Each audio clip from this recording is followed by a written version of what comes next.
Lihat konsep inti budaya positif itu ada tentang disiplin positif, motivasi perilaku manusia, posisi kontrol seorang guru, keyakinan kelas atas sekolah, segitiga restitusi.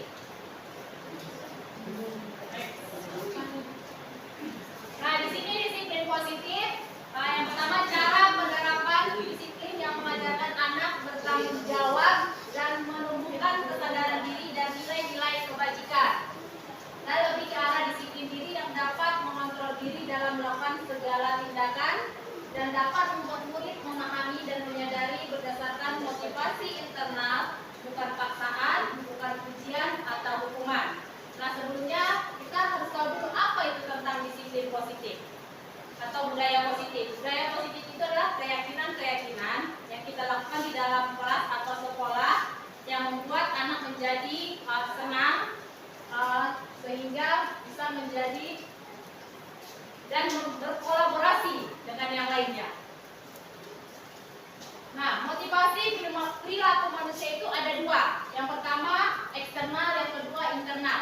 Yang eksternal itu untuk menghindari ketidaknyamanan atau hukuman dan untuk mendapatkan imbalan atau pujian dari orang lain. Yang kedua motivasi internal. Ini untuk menjadi orang yang mereka inginkan dan menghargai diri sendiri dengan nilai-nilai yang mereka percaya dan menghindari pemberian hukuman atau hadiah berlebih untuk meminimalisir motivasi eksternal dari dalam diri murid.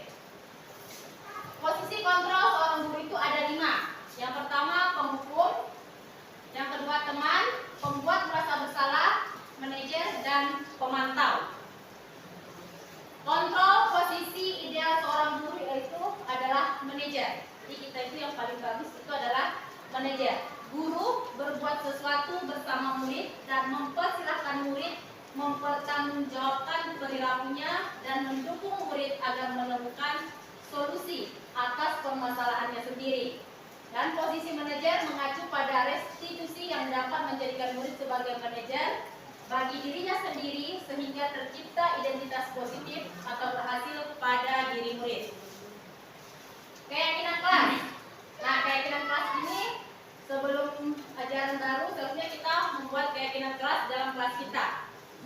Ini guru berperan dalam mewujudkan terbentuknya keyakinan sekolah atau kelas dengan adanya kesepakatan antara guru dan murid. Terus keyakinan sekolah atau kelas bersifat universal yang mudah diingat, dipahami dan harus diterapkan dalam lingkungan sekolah. Segitiga restitusi. Ini adalah guru yang berperan sebagai manajer menggunakan segitiga restitusi. Dalam penyelesaian masalah ada 3 tahapan. Yang pertama, menstabilkan identitas. Yang kedua, validasi tindakan yang salah dan menanyakan keyakinan. Tujuannya untuk mewujudkan peserta didik yang bertanggung jawab dan mandiri. Oke, terima kasih. Itu tadi penyampaian materi tentang budaya positif. Bagi Bapak atau Ibu guru-guru hebat semua yang ingin bertanya, saya persilahkan.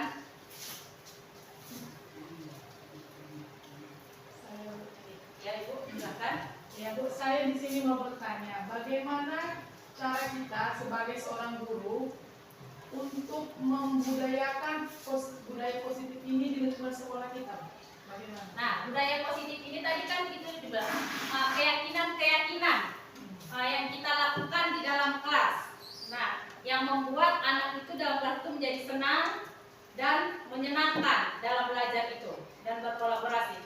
Caranya tadi itu seperti yang pertama tadi, kalau dia dalam kelas itu kita tanya sama siswa kita ini. Kita kan buat keyakinan kelas, jadi itu harus dilibatkan sama anak. Apa saja yang ingin dibuat keyakinan kelas ini? Kalau selama ini kan kita berperaturan sekolah. Kalau peraturan sekolah kita buat aja tanpa melibatkan murid, siswa kan? Nah, jadi harus diganti, membuat keyakinan kelas. Kita tanyakan apa saja keyakinan kelas yang ingin dibuat di dalam kelas itu, sehingga mereka senang seperti itu. Harus nyaman ya Bu? Ya, dan membuat mereka menjadi nyaman tentang keyakinan kelas itu. Ada lagi Bapak Ibu? Sama pertanyaan. Bapak yang di belakang? sama yang Kiki tadi. Apa itu Pak? Maksudnya keyakinan kelas itu apakah sejenisnya itu seperti peraturan? Iya, seperti peraturan. Tapi kalau keyakinan kelas itu harus bahasa yang positif. Kalau contohnya dilarang membuang sampah, seperti itu kan? Itu tidak boleh dibuat. Harus buanglah sampah pada tempatnya. Mungkin kalau di dalam kelas dilarang mencontek, itu tidak boleh. Buat di situ harus jujur. Nah, ya kan? Baru yang dilarang terlambat datang ke sekolah, itu juga tidak boleh karena itu kata-katanya negatif. Harus dengan kata-kata yang positif.